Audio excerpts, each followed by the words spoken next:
Di sudut paling pinggir Kabupaten Temanggung, terdapat sebuah desa kecil bernama Ngerangsari. Desa itu seperti desa-desa lain di pegunungan Jawa Tengah, tenang, dingin, dan seolah tak pernah berubah meski zaman terus berjalan.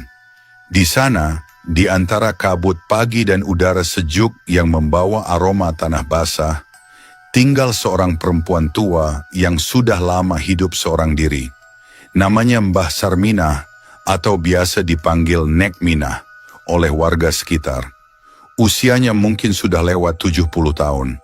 Rambutnya putih penuh, diikat seadanya dengan karet hitam yang sudah kendur.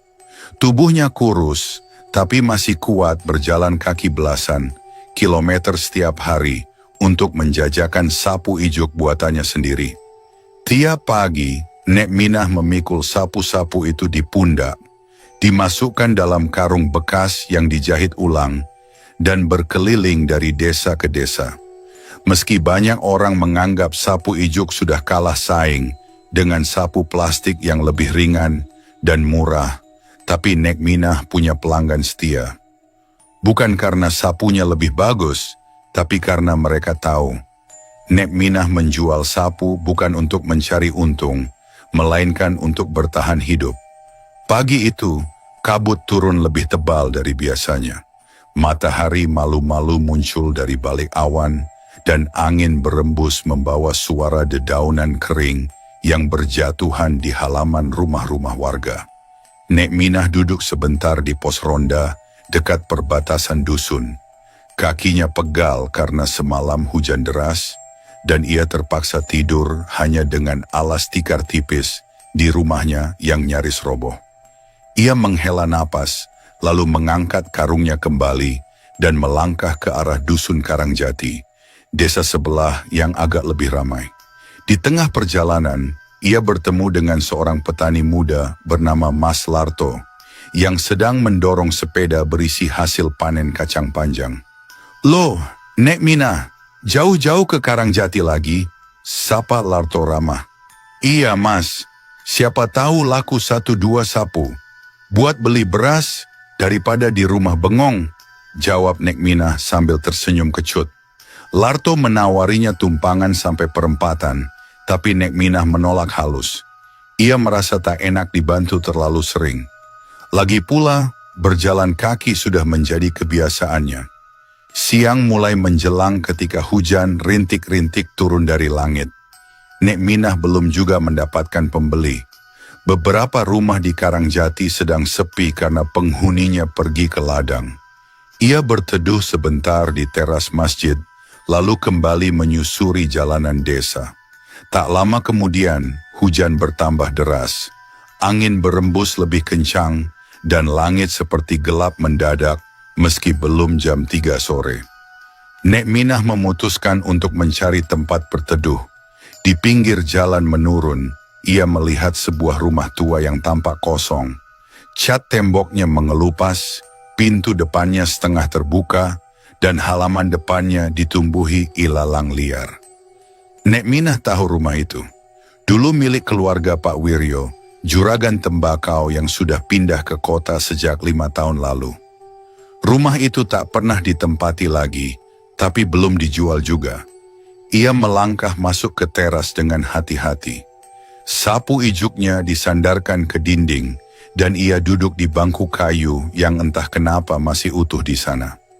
Hujan mengguyur deras, langit menggeram dengan gelegar petir yang berulang. "Saya tidak ganggu, saya cuma numpang teduh," gumamnya lirih, semacam permintaan izin pada siapapun yang mungkin ada di sana.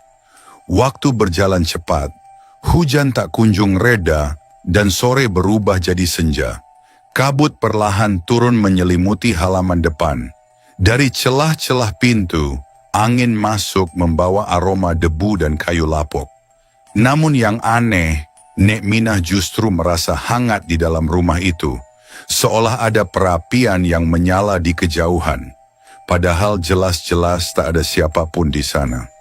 Menjelang maghrib, udara menjadi lebih pekat dan sunyi. Nek Minah sempat berpikir untuk pulang meski malam, tapi lututnya sudah tak sanggup lagi. Ia memutuskan untuk bermalam saja di rumah kosong itu, hanya untuk semalam. Ia mengambil sapu-sapunya, menyusunnya di dekat dinding, dan menggulung selendangnya sebagai alas kepala. Tak ada lampu, hanya cahaya remang dari sisa senja yang menyelinap melalui jendela pecah. Namun saat malam benar-benar datang, barulah suasana berubah. Dari arah belakang rumah, terdengar bunyi seperti orang menyapu. Suara khas gesekan ijuk dengan lantai kayu, lambat dan konsisten. Nek Minah duduk tegak, menahan napas. Matanya menatap ke arah suara, tapi tak ada siapapun. Mungkin tikus, pikirnya dalam hati, tapi ia tahu persis itu suara sapu, dan ia paling hafal suara seperti itu. Suara itu berhenti, lalu dari arah dapur, terdengar kursi yang diseret pelan, lalu tungku yang dibuka. Seolah ada seseorang di sana, memasak. Nek Minah ingin berdiri, tapi tubuhnya berat. Napasnya mulai sesak. Di sekelilingnya, udara menjadi lembab dan bau dupa samar tercium di udara. Tiba-tiba, dari pintu dapur, muncul sosok perempuan tua, memakai kain batik, rambut digelung, membawa mangkuk berisi bubur jagung panas. Wajahnya ramah, tapi asing. Tidak seperti warga desa manapun yang pernah ia kenal. "Silahkan dimakan, biar ndak masuk angin," kata perempuan itu lembut, seolah sedang berbicara pada anak kecil. Nek Minah ingin menjawab, ingin bertanya siapa dia, tapi mulutnya terkunci. Ia hanya bisa melihat, dan sesaat kemudian, dunia menghitam. Pagi datang tanpa suara. Kabut masih menggantung rendah di atas tanah, dan embun menempel di dedaunan liar di halaman rumah tua itu. Burung tidak berkicau, tidak terdengar suara ayam berkokok, atau langkah orang menuju sawah seperti biasanya. Suasana pagi itu terasa aneh, terlalu hening. Nek Minah terbangun perlahan, matanya berat. Ia merasa tidur sangat nyenyak, bahkan tubuhnya tak terasa pegal, meski semalaman hanya bersandar di dinding tua. Saat ia membuka mata, cahaya pagi menerobos melalui celah jendela, dan di hadapannya ada mangkuk kosong dan sendok kayu. Sejenak ia bingung. Ia ingat semalam ada perempuan tua yang membawakannya bubur jagung. Tapi, bukankah itu hanya mimpi atau halusinasi karena kelelahan? Ia mencium mangkuk itu, bau sisa jagung rebus dan santan masih samar tercium. Bukan mimpi. "Siapa sing ngeramut aku semalam?" Gumamnya pelan, napasnya menggantung. Ia bangkit perlahan. Tubuhnya terasa ringan, lebih bertenaga dari biasanya. Punggung yang biasanya nyeri setiap bangun tidur, pagi itu seperti baru saja dipijat semalaman. Anehnya lagi, karung sapu ijuknya juga tertata rapi di sudut ruangan, seperti ada yang membereskan. Nek Minah melangkah ke depan rumah. Ia kaget. Rumah itu tampak berbeda. Temboknya bersih, catnya cerah. Halaman depan tak lagi ditumbuhi ilalang, melainkan tersapu rapi. Bahkan bunga-bunga liar di pot tanah, liat di pinggir tangga, tampak segar dan terawat. Ia berdiri lama, mencoba memahami apa yang sebenarnya terjadi. Tapi desa tetap sunyi, tidak ada orang lewat. Tak ada suara gamelan pagi dari radio warga. Ia menyusuri jalan setapak keluar halaman, dan berhenti. Jalan desa itu bukan jalan yang ia kenal. Pohon-pohon di pinggir jalan tampak lebih tinggi, lebih tua, dan suasananya seperti berbeda zaman. Tak ada tiang listrik, tak ada rumah-rumah yang ia kenal. Semua rumah berdinding anyaman bambu, berasap tungku, dan para penghuninya berpakaian seperti dari masa lampau, jarik, kebaya, dan destar. Nek Minah mencoba memanggil seseorang, seorang ibu yang sedang menyapu halaman. Tapi saat ia berjalan mendekat, ibu itu malah menunduk dan tidak menjawab. Matanya tak menatap, langkahnya pelan, seolah gerakan lambat seperti dalam mimpi. Waktu terasa melambat, langit pucat, aroma udara berbeda. Entah kenapa, ia merasa sangat kecil di tempat itu, seperti hanya tamu yang kebetulan nyasar. Beberapa saat kemudian, dari arah timur jalan, muncul seorang kakek tua berpakaian lurik, bertongkat, dan wajahnya penuh kerut. Tapi sorot matanya tajam, seperti tahu lebih banyak dari yang ia ucapkan. "Kamu sepertinya bukan orang sini," katanya, seolah bicara tanpa bertanya. "Saya tidak tahu, Mbah. Saya kemarin berteduh di rumah kosong. Ternyata di dalamnya tidak seperti biasanya," jawab Nek Minah terbata. Kakek itu tersenyum kecil. Tersenyum bukan karena senang, tapi seolah paham. Orang ikhlas tidak akan dibiarkan terlalu jauh. Mungkin panjenengan diberi tamasya sedikit untuk mengingat dan mendapat berkah. Nek Minah hanya diam. Kata-kata itu seperti teka-teki, tapi ada kehangatan dalam suara si kakek. Tanpa berkata banyak lagi, sang kakek memberi isyarat agar Nek Minah mengikutinya. Mereka berjalan melewati jalanan desa yang sunyi, sampai akhirnya tiba di sebuah pendopo tua di tengah ladang. Di pendopo itu sudah duduk beberapa orang tua, laki-laki dan perempuan. Wajah mereka tidak menyeramkan, tidak juga ceria, tapi sorot mata mereka menyimpan rasa iba, seperti tahu penderitaan Nek Minah selama ini. Salah satu dari mereka, seorang nenek dengan rambut panjang dikonde, berbicara, "Kamu sudah rela menjalani hidup, sudah lama tidak mengeluh, dan kemarin malam kamu datang ke tempat yang tidak sembarangan." Nek Minah tidak menjawab, tapi hatinya mulai bergetar. Ia merasa ingin menangis, entah kenapa.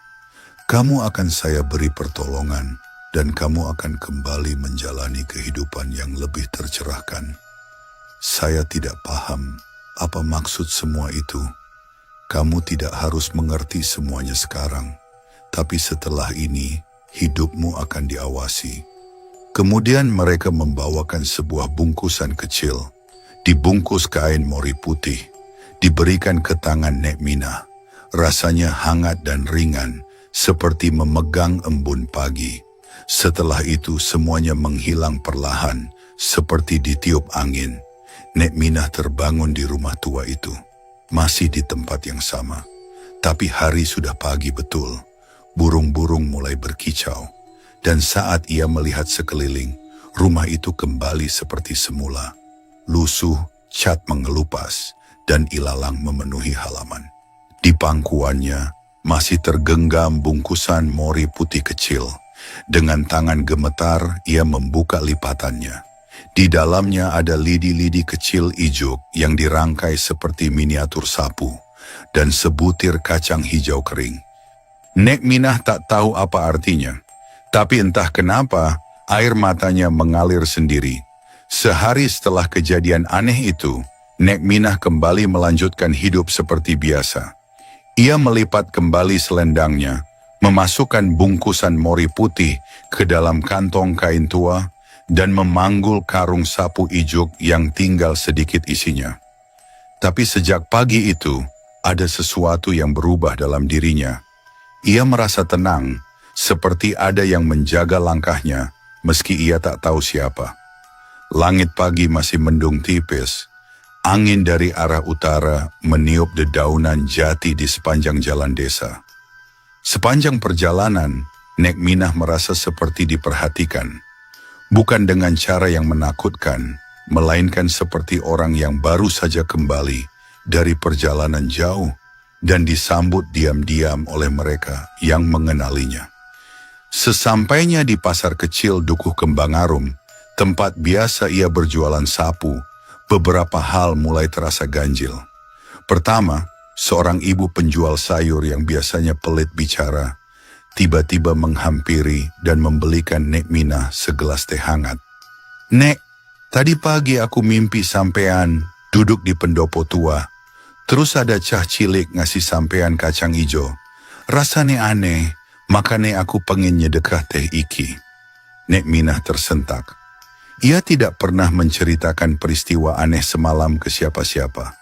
Tapi kata-kata ibu itu seperti membenarkan bahwa Apa yang ia alami bukan mimpi biasa. Ia hanya tersenyum, tak ingin banyak bicara. Dalam hatinya, ia mulai bertanya-tanya, apakah pendopo itu betul-betul ada? Ataukah hanya bagian dari dunia yang tak kasat mata? Hari-hari berikutnya berjalan pelan. Nek Minah kembali berjualan sapu, keliling kampung, menempuh jalan tanah berdebu, mampir ke rumah-rumah warga yang sudah akrab dengannya. Tapi satu hal yang mulai ia sadari, sapu ijuk buatannya laris tanpa alasan yang jelas. Biasanya, ia hanya menjual 3-5 sapu dalam sehari, cukup untuk makan dan membeli sedikit beras. Tapi belakangan, ia bisa menjual hingga 10 bahkan 15 sapu per hari. Beberapa pembeli bahkan berasal dari luar desa yang katanya mendengar kabar ada nenek penjual sapu ijuk yang katanya sapunya awet dan enak dipakai. Iki sapune beda bu, rasane luwih enteng digenggam, tapi awet, kayak ono berkahe, kata seorang ibu muda dari desa tetangga. Nek Minah hanya bisa tersenyum. Ia sendiri tak merasa membuat sapu itu dengan cara berbeda dari biasanya. Tapi dalam hati kecilnya, ia tahu, mungkin ini ada kaitannya dengan bungkusan mori putih kecil yang masih ia simpan di sudut lemarinya. Suatu malam, saat angin bertiup lebih kencang dari biasanya, dan dedaunan di sekitar rumahnya berisik seperti ada yang berlarian, Nek Minah duduk di beranda rumahnya yang reot sambil menatap langit. Ia mengelus lututnya yang terasa dingin, lalu membuka lipatan kain mori yang masih disimpannya. Lidi-lidi kecil yang dulu ia lihat kini tampak lebih berkilau, seolah dilapisi cahaya lembut saat diterpa sinar bulan. Dan sebutir kacang hijau di dalamnya mulai berkecambah. Lah kok bisa mekar? Bisiknya pelan. Kayak nggak masuk akal, tapi hidup memang bukan hanya tentang logika kan? Lanjutnya, lebih kepada dirinya sendiri. Malam itu ia bermimpi lagi, tapi bukan tentang pendopo, bukan tentang kakek tua, melainkan tentang seorang anak kecil yang duduk di dekat sumur tua, menganyam sapu dari ijuk sambil bersenandung. Nek, jangan bosan sendirian, satu persatu. Semuanya akan berubah. Apa yang ditanam pasti akan dituai. Begitu bangun keesokan harinya, Nek Minah memutuskan untuk mencari kembali rumah tua, tempat ia menginap waktu itu. Ada sesuatu yang mengganjal di hatinya, keinginan untuk memastikan bahwa semua yang ia alami bukan cuma khayalan atau mimpi akibat kelelahan. Ia menyusuri jalur yang sama, melewati kebun pisang, menyeberangi parit kecil, dan akhirnya rumah tua itu berdiri di hadapannya. Tapi kini rumah itu benar-benar kosong, berbeda dengan semalam saat ia menginap. Tidak ada tanda-tanda kehidupan.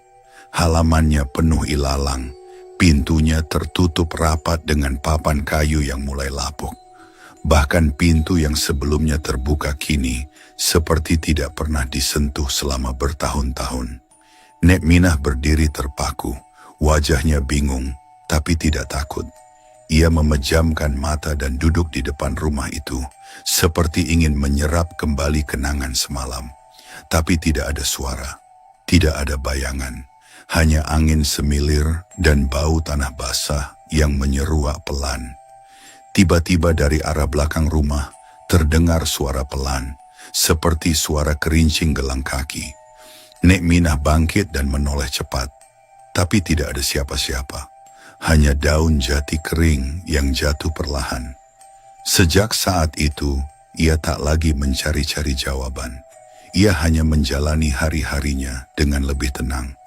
Sapu-sapunya makin dikenal, bahkan ia mulai diajak beberapa warga desa untuk mengajari cara membuat sapu ijuk yang baik. Dan yang paling mengejutkan, Pak Lurah mendatanginya suatu pagi. Nek Minah, kami dari Balai Desa Rencana mau ngajak sampean ikut program bantuan warga lansia. Kami juga pengen bantu jualan sapu-sapu panjenengan lewat koperasi desa. Matanya berkaca-kaca. Bukan karena bantuan itu, tapi karena perasaan hangat yang sulit dijelaskan. Dulu, hidupnya seperti tidak dipandang siapa-siapa. Tapi kini, seperti ada tangan-tangan tak terlihat yang menuntunnya ke arah lain. Beberapa minggu telah berlalu sejak Nek Minah kembali dari rumah tua itu. Hari-harinya masih sederhana, namun mulai terasa lebih lapang. Ia tak lagi sepenuhnya memikirkan kejadian malam di rumah kosong itu. Tetapi dalam-dalam hatinya, ia tahu ada sesuatu yang sedang menuntunnya. Setiap malam sebelum tidur, ia biasa duduk di dipan bambunya yang usang, membenahi anyaman sapu-sapu ijuk sambil menyalakan lampu teplok kecil. Kadang ia merasa ada hembusan angin hangat masuk lewat jendela, membawa aroma bunga kenanga yang tak pernah ia tanam. Wanginya ini, kok sama seperti yang ada di pendopo waktu itu? Bisiknya pelan. Pada suatu malam yang dingin, ia mendengar ketukan lembut di pintu depan. Bukan suara keras, hanya seperti sentuhan tangan anak kecil. Ia berdiri perlahan, membuka pintu kayu reot itu, dan mendapati tak ada siapapun di luar. Hanya gulungan kabut tipis menyelimuti jalanan tanah desa yang sepi. Namun di ambang pintu ada seikat bunga kenanga segar terikat rapi dengan tali ijuk kecil. Nek Minah mematung, dipegangnya bunga itu dan hatinya terasa seperti disentuh sesuatu yang dalam. Ia tidak takut, justru sebaliknya ada kedamaian aneh yang mengalir dalam darah tuanya. Ia meletakkan bunga itu di atas lemarinya, dekat dengan bungkusan mori putih yang kini sudah berisi 2 biji kacang hijau berkecambah. Keesokan harinya, ia diajak oleh seorang pemuda desa namanya Wahyu untuk datang ke balai desa. Wahyu adalah kader muda desa yang aktif dalam kegiatan sosial. Ia ingin Nek Minah jadi salah satu guru lokal dalam pelatihan kerajinan tangan untuk ibu-ibu di desa. Saya dan teman-teman mendukung nenek. Sapu nenek sangat istimewa. Kami berpikir Nek Minah bisa berbagi ilmu dengan generasi muda. Nek Minah tidak langsung menjawab. Ia tersenyum pelan, mengangguk dalam-dalam. Di sore harinya, saat duduk di beranda, ia mencoba merangkai ijuk seperti biasa. Tapi hari itu, jari-jarinya seolah bergerak lebih ringan. Beberapa kali ia merasa seperti ada yang membantu dari balik punggung, seperti ketika ia dibimbing dalam mimpinya. Tangan-tangan kecil yang mengarahkan dan membetulkan tiap simpul. Saat malam tiba, ia tidur lebih cepat dari biasanya. Dalam tidurnya, ia kembali bermimpi, tapi kali ini mimpinya lebih nyata. Ia berada di sebuah halaman luas yang dikelilingi oleh pohon randu dan pisang raja. Di tengahnya berdiri pendopo yang sama dengan lampu gantung tua yang bergoyang perlahan diterpa angin malam. Di bawah pendopo itu berdiri sosok kakek tua berjubah putih, memanggilnya pelan, "Minah, semua hanya titipan. Orang hidup hanya mampir untuk minum. Yang penting jangan berhenti, terus lakukan apa yang kamu lakukan." Lalu di belakang sang kakek, muncullah anak-anak kecil berbaris rapi. Mereka semua mengenakan pakaian sederhana, masing-masing membawa sapu ijuk kecil di tangan. Mereka tersenyum dan salah satu dari mereka berkata, "Nenek, sapu ini sekarang menjadi simbol. Yang tersapu bukanlah debu dari luar, tapi kotoran hati yang tersimpan di dalam." Nek Minah terbangun dengan mata berair. Subuh belum datang, tapi ayam jago sudah mulai bersahutan. Ia bangkit pelan, merapikan kain selendang, lalu duduk menghadap ke arah jendela. Di luar sana, bintang masih bertaburan, dan kabut tipis menyelimuti sawah. Ia merasa telah diberikan pesan, entah dari siapa. Tapi pesan itu meresap seperti air di tanah kering. Hari-hari setelah itu berjalan lebih terang. Ibu-ibu dari desa mulai berdatangan ke rumah Nek Minah, belajar cara menganyam sapu ijuk. Anak-anak kecil sering duduk di tangga rumahnya, mendengarkan kisah-kisah lama tentang sapu, ijuk, dan bagaimana ketekunan bisa menghidupkan sesuatu yang sederhana. Namun yang paling aneh, setiap kali ia membuka bungkusan mori putih, biji kacang hijaunya bertambah 1. Kini sudah 4 biji, dan semuanya tumbuh tunas kecil berwarna hijau terang, seolah hidup dalam dimensi yang berbeda. Suatu malam Jumat, hujan deras mengguyur desa Ngerangsari. Angin kencang membuat dinding papan rumah Nek Minah berderak, tapi ia tetap tenang. Ia menutup jendela, lalu duduk di dipan sambil membungkus sapu terakhir yang sudah selesai ia ikat. Tiba-tiba, lampu teplok padam. Tapi sebelum gelap menyelimuti, ia melihat bayangan sosok anak kecil berdiri di ambang pintu kamarnya. Nek Minah, suaranya lembut, tak menyeramkan. Ia mematung. Suara itu persis seperti anak dalam mimpinya. Apa sampean sudah paham sekarang? Nek Minah mengangguk, pelan. Sapu bukan cuma alat bersih-bersih, tapi cara untuk membebaskan beban. Dan sekarang sampean sudah bersih, dalam. Ketika ia mengedipkan mata, bayangan itu lenyap. Tapi di lantai tempat anak itu berdiri, tertinggal jejak kaki kecil, basah oleh air hujan. Esok paginya, saat warga desa mulai beraktivitas, rumah Nek Minah tampak lebih cerah dari biasanya. Di depan rumahnya, seseorang menggantungkan papan kecil dari bambu bertuliskan, "Warung Ijuk Nek Minah." Entah siapa yang memasangnya, tapi Nek Minah hanya tersenyum melihatnya. Tak ada suara-suara aneh, tak ada bayangan atau mimpi, tapi ia tahu alam yang berbeda itu masih memperhatikannya. Bukan untuk menakut-nakuti, tapi untuk menuntun dan menguatkan.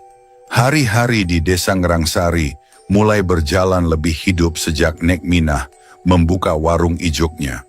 Warung itu bukan warung dalam pengertian menjual makanan atau barang kebutuhan pokok, tapi lebih seperti tempat berkumpul, tempat belajar, dan tempat bercerita.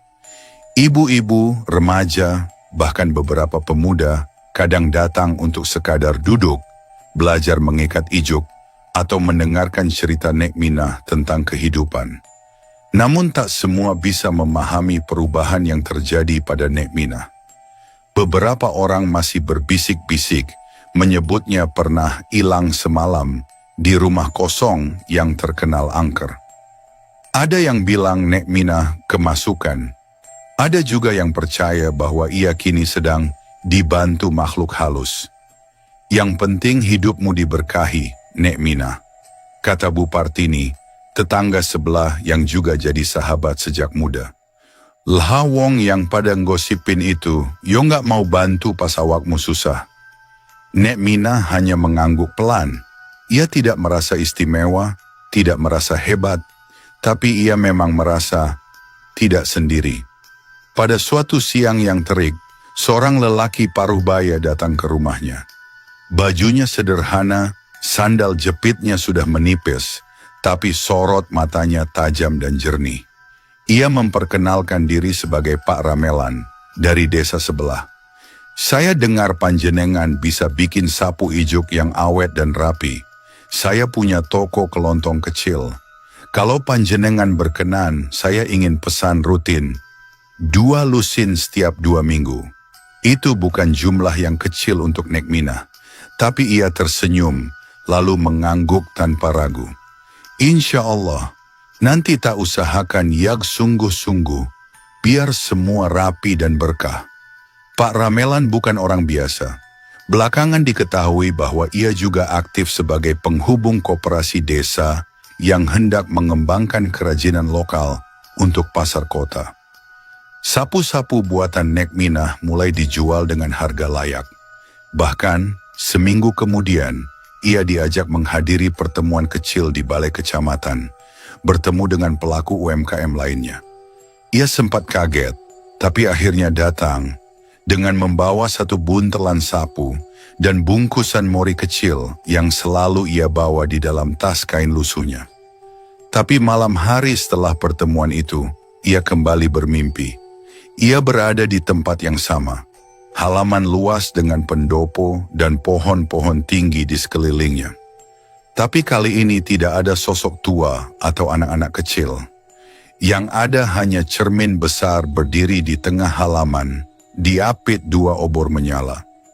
Nek Minah melangkah mendekat dan melihat bayangannya sendiri. Tapi bayangan itu tidak seperti dirinya saat ini, melainkan dirinya puluhan tahun silam saat masih muda dan segar. Bayangan itu memandangnya dan berkata, "Kamu telah membenahi jalan yang salah, Minah. Semua kesedihanmu takkan sia-sia. Namun kini, waktumu sudah mendekati akhir perjalananmu. Namun, jangan takut." Saat ia ingin menjawab, cermin itu bergetar, dan dari dalamnya muncul asap putih yang membentuk siluet orang-orang yang pernah ia kenal. Suaminya yang meninggal, anak lelakinya yang pergi merantau dan tak pernah kembali, dan wajah-wajah yang samar. Mereka tersenyum, tidak berkata apa-apa, hanya memberi tatapan penuh damai. Nek Minah terbangun dengan napas berat, tapi bukan karena takut, melainkan karena hatinya seperti diluruhkan dari sesuatu yang selama ini berat. Esok harinya, pagi datang dengan kabut tipis dan aroma tanah basah. Di halaman rumahnya, tumbuh tanaman kecil yang tak ia tanam. Ia mengenal bentuknya, itu adalah tanaman kacang hijau, sama seperti biji-biji dari bungkusan mori putih yang ia bawa. "Loh, iki piye ceritane?" gumamnya sambil jongkok melihatnya. Tunas-tunas itu tumbuh dalam baris rapi, seperti ditanam tangan yang tahu benar arah dan jarak. Tidak banyak, hanya 5 atau 6, tapi cukup untuk membuat dada Nek Minah sesak haru. Ia lalu membuka kembali bungkusan morinya, dan mendapati bahwa semua biji kacangnya kini hilang. Kosong. Namun yang membuatnya bergidik, di dalam bungkusan itu sekarang hanya tersisa sehelai serat ijuk tipis, teranyam membentuk huruf-huruf yang tidak ia mengerti. Ia membawanya ke masjid desa, menemui Pak Kiai yang sering ia segani sejak dulu. Pak Kiai membaca simbol itu perlahan, lalu tersenyum. "Iki tulisan Arab kuno, Mbah. Artinya, berbahagialah mereka yang menjalani hidupnya dengan sabar dan ikhlas." Nek Minah menunduk. Air matanya menetes pelan, tidak karena sedih, tapi karena merasa telah diterima kembali sebagai manusia penuh. Sore harinya, saat mentari menyentuh pucuk-pucuk pohon kelapa, Nek Minah duduk di serambi rumahnya. Ia menatap jalan tanah yang sepi dan mengingat semua hal yang ia lalui. Ia sadar, rumah kosong tempat ia bermalam bukan sekadar rumah tua, tapi mungkin sebuah gerbang atau jendela yang membawanya melihat dunia lain. Dunia yang tidak kasat mata, tapi menyimpan pengertian yang dalam tentang kenapa manusia kadang harus jatuh lebih dulu sebelum bangkit. Kini hidupnya tidak mewah, tapi penuh. Tidak banyak harta, tapi hatinya lapang. Dan yang paling penting, ia tidak lagi merasa sendiri. Beberapa bulan berlalu, warung ijuk milik Nek Minah makin dikenal di desa-desa sekitar. Sapu buatan tangannya mulai masuk ke toko-toko kecil hingga pasar kecamatan. Tapi lebih dari itu, rumah kecil yang dulu sepi dan kusam, kini jadi tempat yang hangat. Tak jarang anak-anak datang hanya untuk duduk-duduk di terasnya. Mereka suka mendengarkan dongeng atau kisah lama dari Nek Minah, terutama tentang sapu ijuk, yang katanya bisa mengusir roh halus kalau dibuat dari niat yang tulus. Lah iya, kalau hatimu bersih, tanganmu jujur, semuanya ya bakal nurut leh, ucapnya suatu sore pada anak-anak yang duduk melingkar. Nek Minah tak pernah mengaku sebagai orang pintar. Ia bukan dukun, bukan juga orang sakti. Ia hanya seorang nenek yang telah melewati banyak luka dan kehilangan. Lalu suatu malam, dibimbing oleh sesuatu yang tak bisa ia lihat sepenuhnya, tapi ia rasa hadir dalam hidupnya. Suatu malam di musim hujan, suara petir menggema di langit. Desa Ngerangsari diliputi gelap karena listrik padam. Tapi di rumah kecil Nek Minah, suasana tetap tenang. Ia duduk di tikar, menata ijuk, ditemani lampu minyak kecil. Di luar, hujan merintik deras. Di dalam, hening hanya diselingi suara cicit tikus di loteng. Tiba-tiba terdengar ketukan pelan di pintu. Nek Minah menoleh. Rasa takut tidak muncul. Ia berdiri, membuka pintu perlahan. Seorang lelaki muda berdiri di luar, basah kuyup, membawa tas besar di punggungnya. Matanya merah, wajahnya letih. Tapi ketika melihat wajah Nek Minah, ia tersenyum, ragu, dan pelan-pelan. Matanya berkaca-kaca.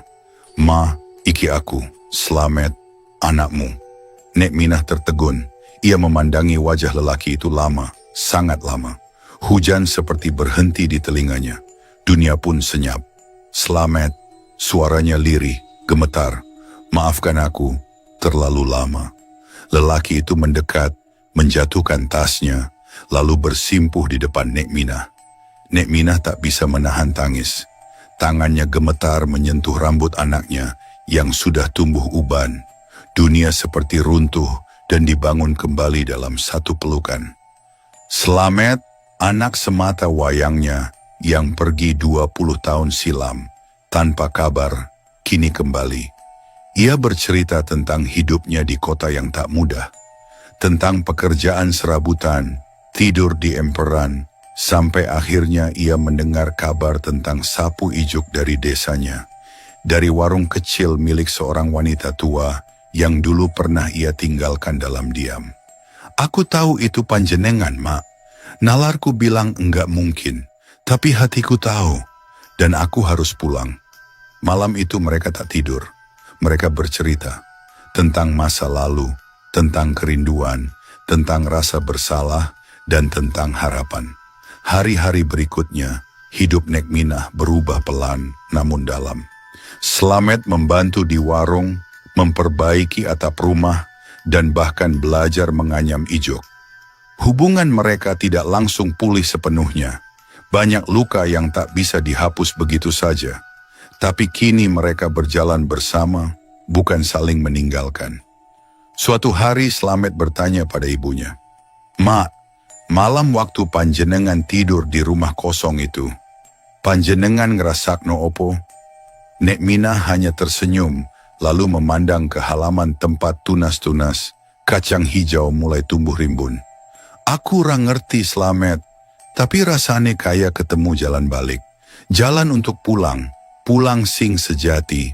Kini rumah Nek Minah tak lagi suram. Ada suara, ada tawa, ada gurau, ada kesibukan.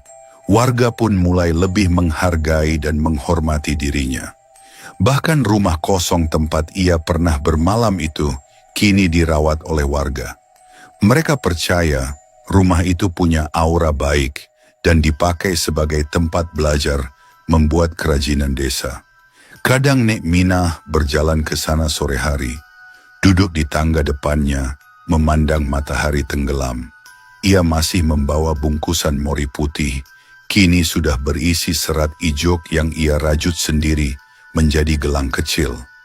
Ia pernah hilang dalam gelap, tapi justru dari situ ia menemukan terang. Dan kini ia tahu ada dunia lain yang tak selalu mengerikan. Dunia yang diam, tak terlihat, tapi sesekali mengulurkan tangan. Bukan untuk menakuti, tapi untuk membimbing.